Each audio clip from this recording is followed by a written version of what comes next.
Welcome back. We're talking with Joe Klein. Joe, we were just discussing concepts of things like national service and civics.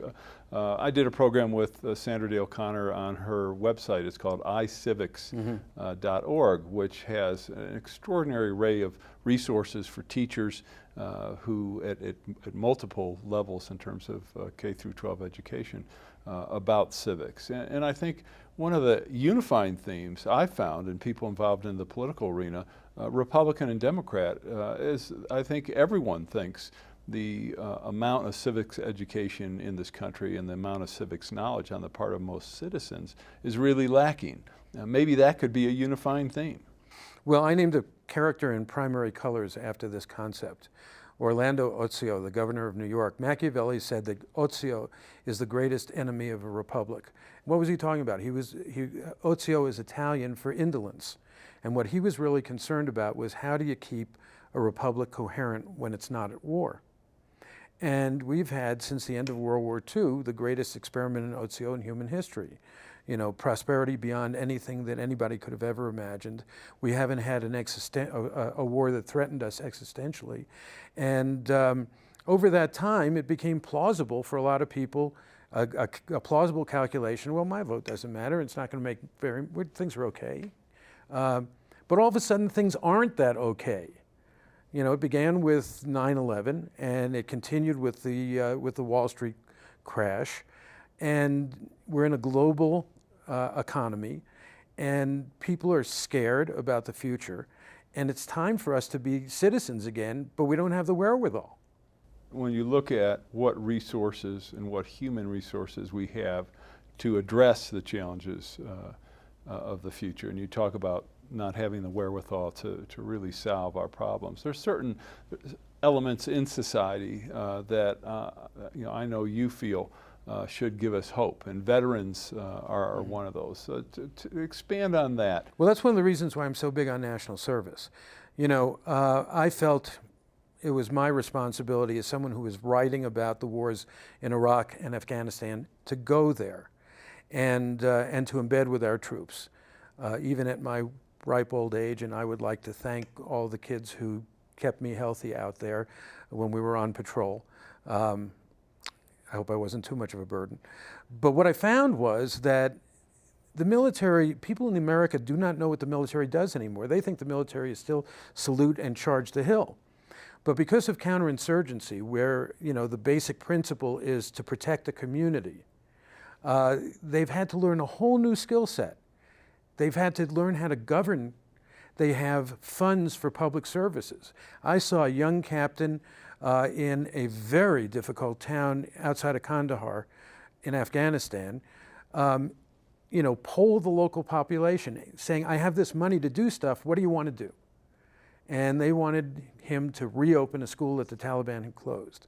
That became a very difficult proposition for safety reasons, because the area was 80% Taliban controlled, but he was working on it. He had to sell it to the local shura, the town council. And they wanted him to clean up this irrigation ditch down by where a lot of them owned property so that they could start growing poppies again.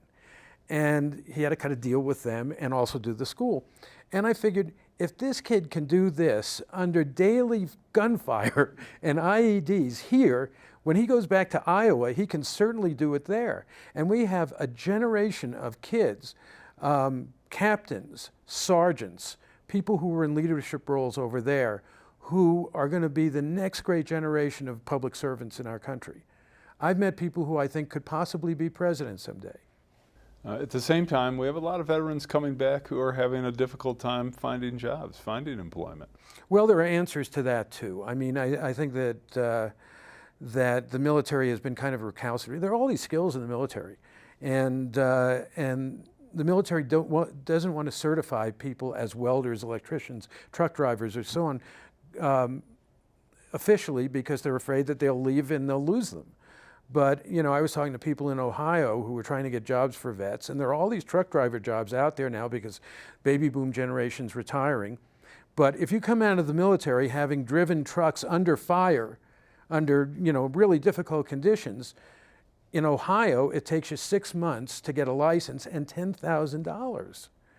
So if the military just certified these people, we would have, there would be ways to solve that problem. The more difficult problem, the far more difficult problem, are the psychological and the traumatic brain injuries, because these wars are really weird.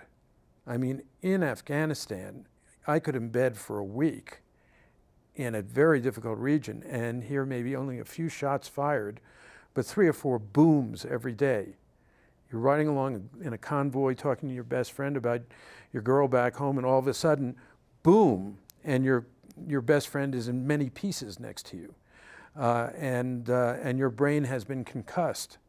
And there are an awful lot of people coming back with this, and these are injuries that we do not really fully understand yet. With when you look at the fact that we're on our way out of Afghanistan, what's your sense of should we even have been there in the first place? Yes, we should have been there in the first place, but I think that the Bush administration really misread what the enemy was and what sort of war we were dealing with. This was a special forces war from day one. There were a small group of killers, and we eventually had developed the technology to go after them. Use Navy SEALs, use special operators, use drones. I haven't met very many people high up in the military who thought that the war in Iraq was a good idea.